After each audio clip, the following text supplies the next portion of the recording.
Decline of sex and the future of intimacy. And it asks pretty basic but difficult question, which is, why are we having less sex? And we just passed Valentine's Day.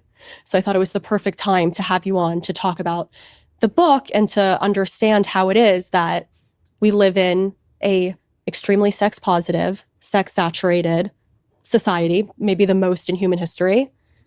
And that is one of the reasons, okay, because it is so saturated, because sex, virtual sex, okay, online pornography, online sexual content is so readily available. A lot of men are satiated.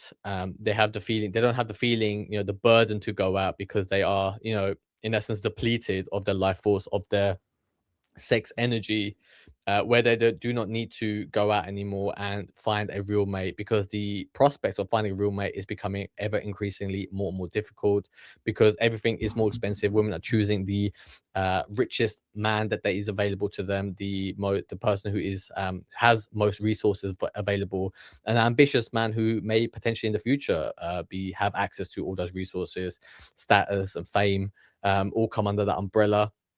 And that is what women these days want, and is becoming increasingly more and more difficult to attain that. And yet people aren't having sex. So before we get into the why, I want to understand the scope of the issue. How significant is the decline in sexual activity?